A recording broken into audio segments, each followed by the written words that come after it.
The Splatoon 2 Direct provided an excellent look at what we can expect from the game's release on July 21st. There's plenty of new weapons, new gear, and new stages, 4 of which we got a quick look at during the Direct. 2 that will be in the game right away, and 2 that will be added thanks to a future update. But what can we expect from these stages? Well, let's power up the old analysis machine to see what secrets and hidden details it can find. The first is a new arena called the Sturgeon Shipyard, and the main draw of it is the different floors and levels that lead deeper into the center. A fence divides the actual stage from the surrounding shipyard in the background, and there appears to be 4 floors of differing heights with grates spread throughout in order to drop through.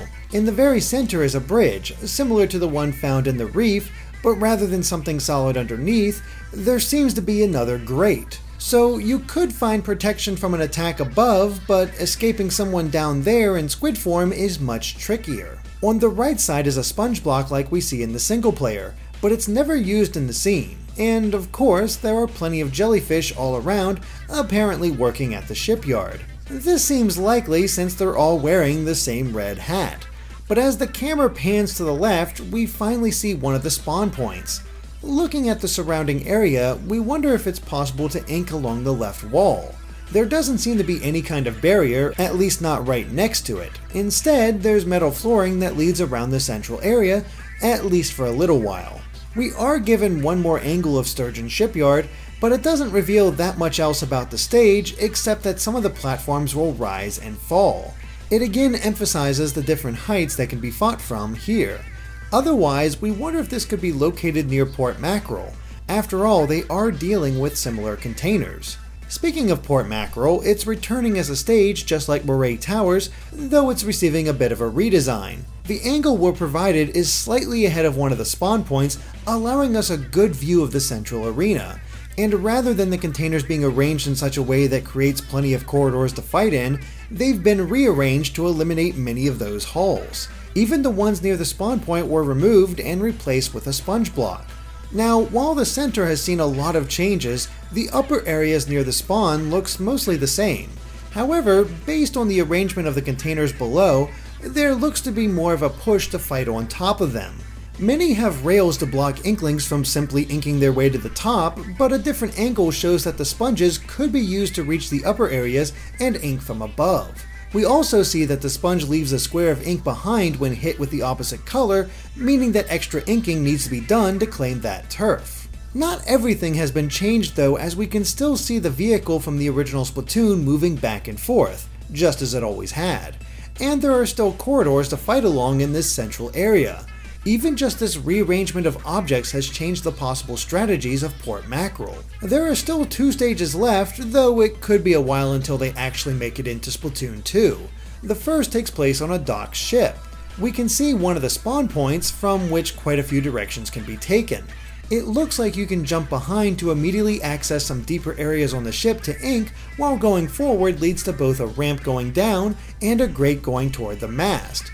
Teams will likely spread out very quickly. On the right side we can see a jellyfish working on a life raft, which is off limits, and just beyond it is a large incline that inklings using the back path can take to enter the center area. But more curious are the 2 walkways leading to the shore, which seems like a resort cafe. Could these be part of the new map as well? The bridges would become massive battlegrounds in order to reach land and ink as much of it as possible. But we can't really see the limits of that section. So is it even accessible at all? After all, there's a jellyfish and its child on one of the walkways, and they could never be interacted with before.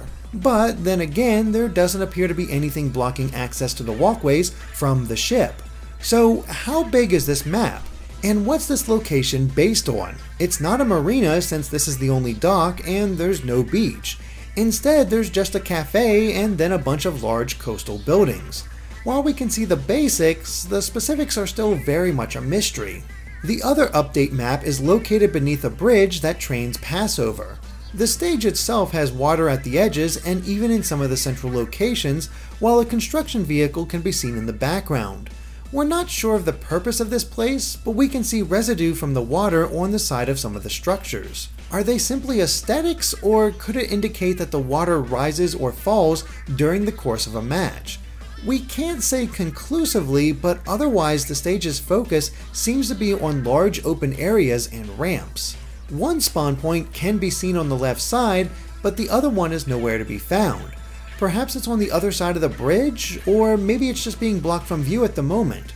But like the other stages, there are plenty of jellyfish around too. Two are watching from above, with another just above them, while a fourth one can be spotted watching from across the water. This could indicate that the water level doesn't actually change during the match, since it would be washed away too. We're also intrigued by where this bridge is located. Unlike many of the other stages, this one isn't a hotbed of activity. There's no hip thing to do, there's no large buildings around, it's just in what appears to be the suburbs. We can see smaller buildings to the left, with mountains in the distance. Could this be the train that's taken to go to the hometown of Callie and Marie, Calamari County? And how far away from Inkopolis could some of these new stages take place? There's still a lot to learn, but Splatoon 2 is shaping up to be an excellent sequel. We can't wait to try it for ourselves, and it's not much longer until that happens. But was there anything that you spotted about these maps? Let us know in the comments, and be sure to subscribe to GameXplain for more on Splatoon and other things gaming.